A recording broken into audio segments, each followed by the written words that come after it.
our press secretary, gave alternative facts to that. My goal in this deposition was to be truthful, but not particularly helpful. Welcome to UnSpun, the podcast that makes you better at finding the truth. The way people get news is changing. It used to be that there were many reporters who would research stories and write articles, but now politicians and famous people share information directly with you on social media and the internet. That means you find out things fast, but it's up to you to make sure the information's actually accurate. And newsmakers don't always do their part. The temptation to manipulate information is strong. They bend the truth to deceive so that they can avoid accountability, so that they can advance their agendas. When you recognize these agendas, you can sometimes find out what's real. And we're at a crossroads where anyone can share anything online, so it's important to sharpen your critical thinking skills. Finding that deception before it goes viral is pretty much a survival skill now, and we're going to do it together. Let's get unspun.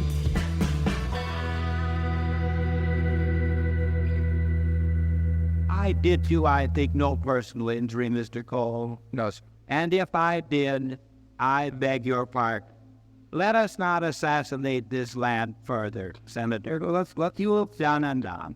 Have you no sense of decency, sir, at long last? You just heard a famous moment in history when the tide turned against Senator Joseph McCarthy during a hearing where he was taking on the U.S. Army with accusations of harboring communists.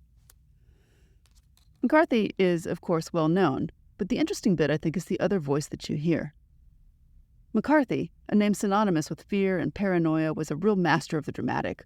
He used his booming voice and his theatrical pronouncements to accuse anyone he thought was a communist, usually without evidence. But it was during this televised Senate hearing in 1954 that McCarthy's tactics backfired.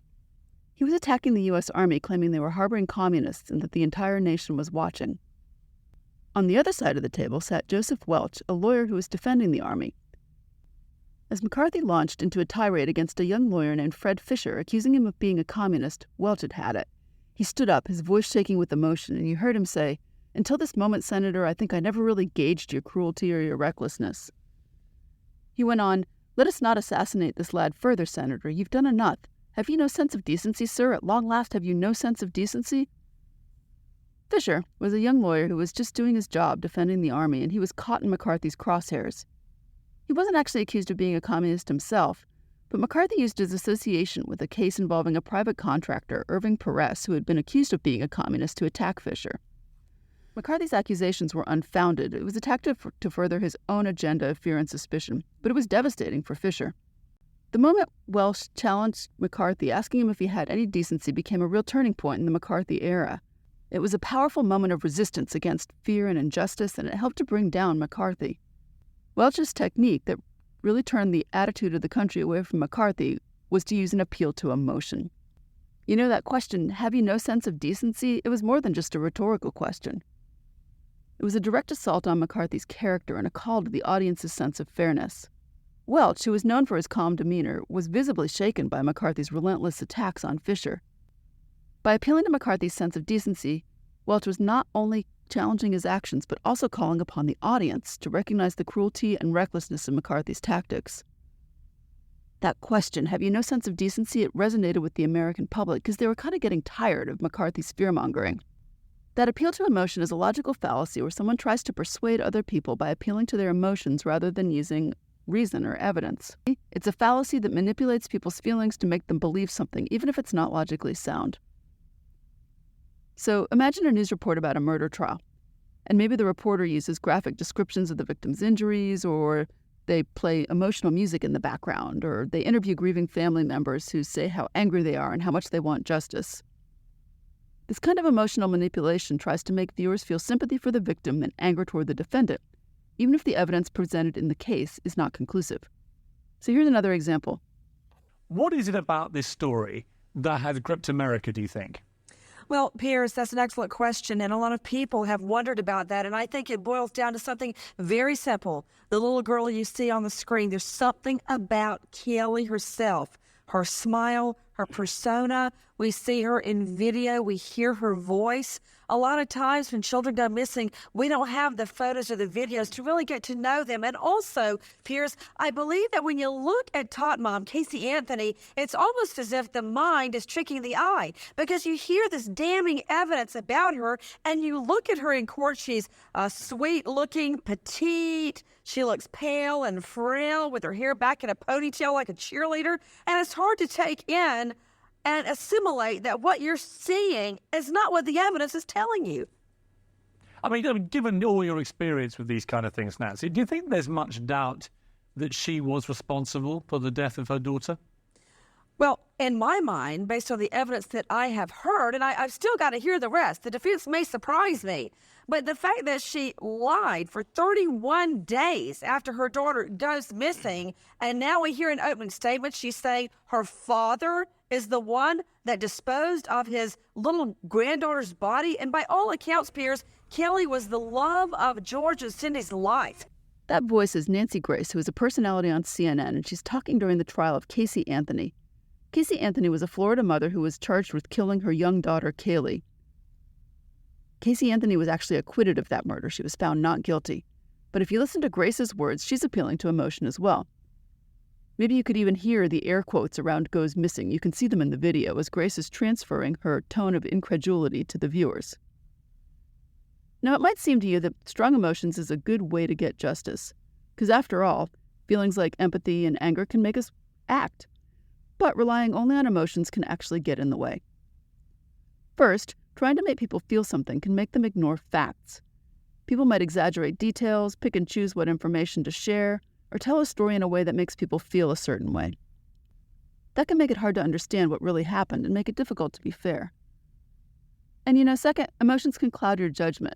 People make decisions based on how they feel instead of thinking things through. And if a jury feels really bad for a victim's family, for example, they might not think about other things that matter to the person who's actually defending.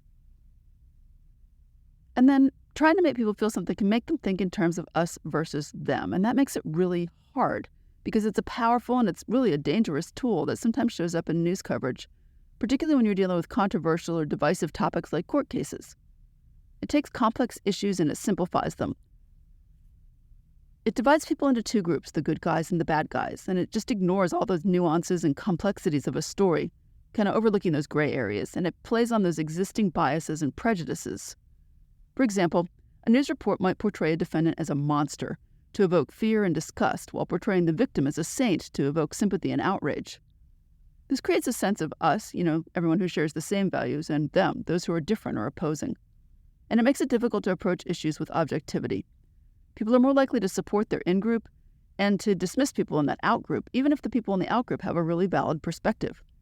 And what's really bad is that it can lead to a rush to judgment and a disregard for due process. People might be more likely to believe accusations against the out-group without considering evidence, or even giving the accused a fair chance to defend themselves.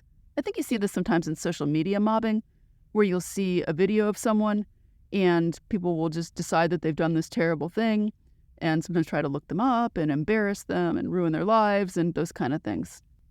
When people think a justice is about emotions instead of facts and evidence, they might lose their trust in the legal system itself.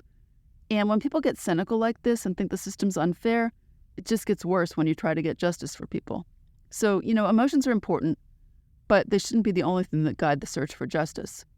And it's important to say that it's not all outrage. You can use positive emotions to manipulate people too. So, for example, defense attorneys can use empathetic language to encourage a jury to fail to convict. They might emphasize, for example, that the perpetrator feels really sorry for the crime. In a recent case in Trinidad and Tobago, a U.S. citizen broke a law by having ammunition, but the judge gave him a suspended sentence because the defense attorney argued that there was possible impact on his two young children. Positive or negative, appealing to emotion is a way to manipulate, and in fact, it's one of the fundamental strategies of communication. And when the media get involved and magnify this, it makes it really difficult. I have to take a quick break, but when I return, we'll hear my uninterrupted interview with Asha Rangappa and Renato Mariotti, two of my fellow podcasters in the MSW Media network who are experts in the justice system. I'll be right back. Welcome back. My guests this week are Asha Rangappa and Renato Mariotti.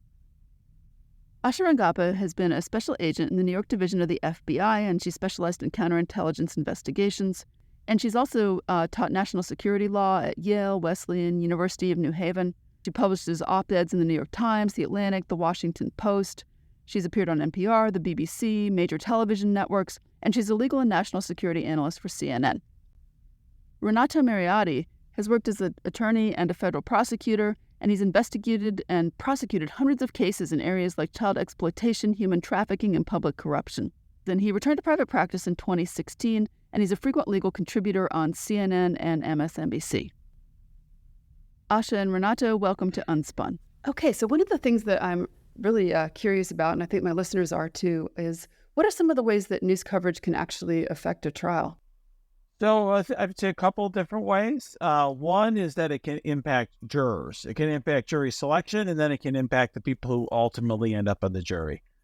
If there's been news coverage before a trial begins, then that means that you're going to have people in the jury pool who are going to say that they can't be fair, or they've already formed impressions of the people involved in the case.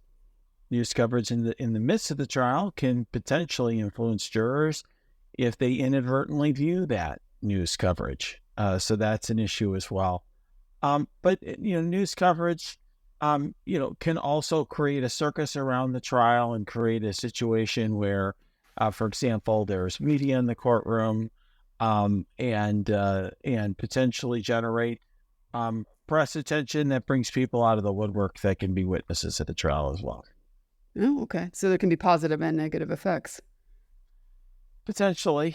Usually it's considered negative because from the perspective of a judge who's trying to get through a trial in a fair fashion. Okay. So one of the things we've been talking about a lot, I think, in the news lately is the idea of gag orders. Can you explain sort of what that is exactly and why you might want one or not want one, I guess? Yes. Well, if we look at in the context of Trump's case, it's an extraordinary remedy, right? Because obviously we place a premium on First Amendment rights, the ability for defendants in particular to be able to, express themselves, especially on political matters. And so the bar is really high. I mean, there has to be some way in which the possible speech will affect the integrity of the actual court proceedings. And I think that's what's at play here in the Trump cases. With even there, we see that the judges that have put these things in place have made them very narrowly tailored to apply to certain things while still giving quite wide berth. But just to dovetail on what Renato said about news coverage, I think that these two things intersect, right? Because the news coverage effectively becomes a way for the types of comments that these gag orders are trying to suppress get amplified. We saw this yesterday, for example, when basically Trump brought in surrogates to say all the stuff that he can't say. And then the news media, was covering it all and, amplifying it. You see all these clips on social media, et cetera. So I think one thing to say about the news coverage is that it can help circumvent some of the purposes of the gag order as they apply in this case. I know that one of the things that people have been complaining about with the gag order is that it's a First Amendment violation. Is that a concern? Absolutely. In fact, gag orders are very intensely litigated, and news organizations routinely oppose gag orders, and there's a reason why. In the United States, there's a presumption that people can speak and that the government can't stop them from speaking, particularly beforehand. That's something called a prior restraint on speech. And that's exactly what a gag order is. It is the government, in this case, a judge of court, court is a government entity, saying in advance, you, this specific individual, you cannot say what you would like to say. So clearly it happens sometimes, right? That people say things and it might affect the outcome of a trial. As an attorney, do you plan for that? Do you plan for, news coverage when you're sort of plotting out how the trial's going to go? Yes. And how much you plan for news coverage depends on the case. Okay. First of all, some cases are more noteworthy than others. For clients, speaking as somebody who represents clients around the country who are at times going to trial, for some clients, news coverage is an important goal. So as an attorney, I'm always considering, what are my clients' goals? In a criminal context, criminal trial, obviously an overriding goal is not being convicted of a felony. All right. But even there, if you have broader business at stake, if somebody owns a significant business and they're on trial, another goal is, how does this news coverage impact their business? And so there can be other concerns there as well. But certainly, I mean, there are times when I have civil cases that also generate very significant publicity, and they're shaping that publicity as part of the trial, shaping the narrative, because often you'll have other cases that are related. Sometimes you have a client that has broader goals, and that news coverage serves those goals. So just in case somebody doesn't know, and I know this is a really basic question, what's the difference between civil and criminal? Yeah, so civil cases are between private parties, typically. I mean, they can be, between private parties and the government, but they're really about, transgressing some right or duty or obligation that we have towards, someone else. Defamation lawsuits, for example, are an example of this. And when you've harmed someone, it's about kind of compensating someone for the harm when you breach these duties, or a contract or something like that. Okay, I understand. I'd like to switch gears just a little bit. As someone who trains future reporters, I'm curious, do reporters get stuff wrong when they cover trials? The reporters often get things wrong in legal cases in general. And really, I would say there's some reporters who cover courtrooms for a living. Those reporters do a much better job. So, for example, there's an entity called Law 360, they have reporters in courts, and they'll just sit there in, let's say, a particular court and cover it all the time. I live in Chicago. I know the court reporter for the Chicago Tribune and the Chicago Sun-Times. And I, interact with them all the time, and they're very good, because these are people who are in the courtroom a lot, who are covering a lot of cases. They generally get things right. But a lot of times reporters are just trying to kind of parachute in and cover legal issues, and legal issues can be very complicated. They can have a lot of nuance, and oversimplifying those issues often leads to stories that can mislead the public. So I think that's an issue, but it's often very difficult to deal with if you are somebody who is litigating a case, because ultimately you just have to live with the fact that there are some errors out there. So from the perspective of the audience, what are some sources that you would, maybe recommend, or reporters that you'd recommend for better coverage of these kind of big national trials that we're seeing right now? There are a number of good reporters. I mean, I would prefer probably not to just name a bunch of names. I think anyone though who's on the justice beat for a major network or outlet will typically pick up and get to start to know the nuances of the case. I mean, I think the biggest hurdle is sort of that initial learning curve of really understanding what the case is about and the legal issues involved and the jargon and what it means. The best reporters, in my opinion, find experts that can really speak to, the intricacies, as opposed to trying to interpret it on their own. And I think for people who really want to get more into the weeds on some of these things, there are a few outlets. I know Renato and I both write for Just Security, which does great explainers and kind of breaks down the law in a lot more detail. Lawfare is another similar publication that does that. Renato, do you have any other recommendations? Yeah, I mean, I think, as I mentioned before, I think if you're interested in understanding the ins and outs of what's happening in a particular trial, trying to look for reporters who are in the courtroom and are giving you regular updates from the courtroom, I think is very helpful. If you want to understand the details of what's happening, there are reporters who are, out there tweeting constantly about what's happening. I think what you really want to find are reporters who are taking the time to do a deep dive and really understand the legal issues.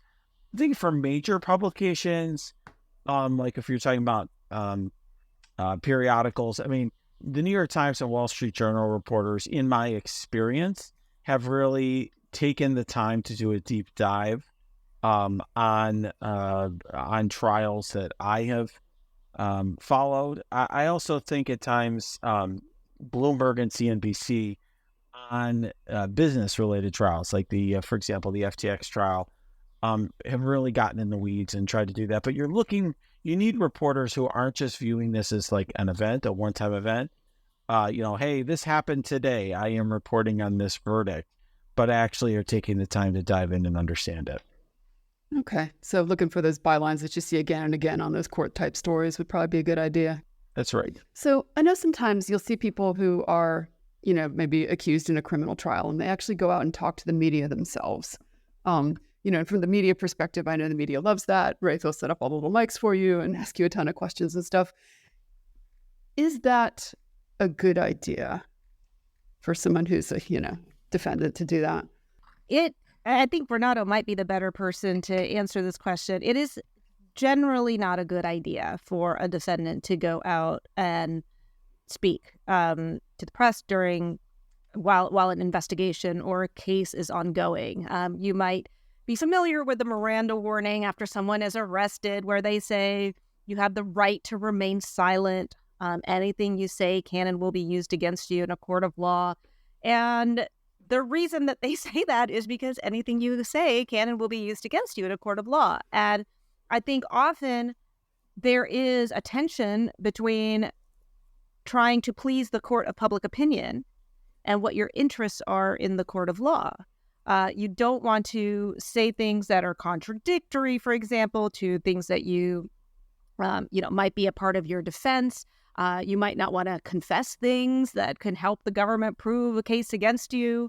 There's a number of different pitfalls, but sometimes I think defendants are so eager to defend themselves in this court of public opinion that they will make that trade-off. But yeah, I would say it's generally a good idea to exercise your right to remain silent. It's been curious to me, since the former president's been on trial for a while now, to see him and his proxies go out and actually attack the credibility of people in the court system, right? Like his judges, court staff, those kind of people. And I don't know that that's a good idea. Do you think it affects the outcome of the case, or what's the likely outcome there of doing that kind of thing? Well, you don't need me to tell you as somebody who has expertise in this area that attacking the judge is not going to help you get good rulings from the judge in the midst of the trial. I mean, that's common sense, right? However, for someone like Trump, he's not focused entirely on the legal strategy. His goal is not really to win within the four corners of the courtroom. His goal is to create a circus, to try to distract from certain issues that are going on in the courtroom, to attack the integrity of the proceeding, to try to get favorable press coverage, to try to win politically. So for somebody who has goals that are unrelated to winning in a courtroom, it can make sense to talk to the media. I mean, I'll give you another example. Hunter Biden went, to the steps of Congress and basically said, I would be willing to testify, and, gave a speech and said a bunch of things that he did not have to say. But he was doing that because his real goal is to try to influence public opinion that he believes, and I think rightfully so, has led to an overcharging of his particular case, and he's trying to move the needle there, change that. Last question, and I'd love to hear an answer from each of you on this. What do you think are some justice in court stories that reporters miss out on that they should be covering and they don't? Well, I'll take that. I think that there can be a distortion in how we cover courts and the justice system when we look only at very high-profile cases. So one thing that I've noticed in the years that I have spent talking to the public about the legal system and the criminal justice system is that there's a wide divergence between the way that most people think about it and how it actually functions. So most people think that it's like a Law and Order episode, that there's a very brief investigation. Maybe the person confesses in the conference room at the prosecutor's office, and then you wheel out in the middle of the trial, which also gets wrapped up very quickly. There's one witness and then a quick verdict. And the reality of the situation is that prosecutors often are overwhelmed and they're trying to keep up with the amount of crime that they are dealing with. Sometimes prosecutors abuse their power and do things that are unfair. And their decision to bring a case can have devastating consequences on someone's family or their business. Sometimes there can be, a situation where people are put in between a rock and a hard place without a good choice. Often there are trials that are very perfunctory. Often there are cases that drag on for several years. But my point is when you take a focus only on the Sam Bankman-Frieds, the Bill Cosbys, and the Donald Trumps of the world, it offers a distorted picture of what that criminal justice system actually looks like. Okay, so kind of missing the big picture a little bit by just picking the sort of tall poppies out of the field there. Yeah. Yeah, and I would say maybe similar to what Renato is mentioning, but maybe in a different context. We talked about civil and criminal cases before. I do think criminal cases tend to get, they're the sexy things. And even in civil context, for example, when we look at the Supreme Court, it's those, obviously really important issues, things like abortion rights that get a lot of attention. But I think that people don't realize the number of other cases that, for example, the Supreme Court is hearing this term that can significantly impact their day-to-day life because they're not as sexy in terms of like the facts of the case. Like it's about like, can the government tell fishermen that they need to pay for the monitors on their fishing boats? But really, this is about, the power of our agencies to be able to ensure compliance and kind of and operationalize a lot of the laws that govern our day-to-day lives. It's much harder to sell that through the news because that's not super exciting, but in many ways it impacts people much more directly than, say, the high-profile criminal trial of some celebrity. Okay. Yeah, that makes a lot of sense. That's something we always deal with, from a news perspective, is sort of the important stories versus the interesting stories. Right. And people click and buy for the interesting stories. And, since media is a business, that becomes a problem. All right. Well, I really appreciate your time today. And I thank you so much for joining me on UnSpun. Thank you for having us. Thank you. Thank you. Thanks for getting UnSpun with me this week. UnSpun is a production of me, Amanda Sturgill, and is a proud member of the MSW Media family of podcasts. Send me your thoughts and ideas about trickery in the news on Gmail at TheUnspunPodcast@gmail.com. I even write back. And find this episode's show notes and more information at TheUnspunPodcast.substack.com. Want to learn more and get smarter? Check out my book, Detecting Deception: Tools to Fight Fake News, which is available on Amazon or your favorite online bookseller. And until next time, stay sharp, everyone.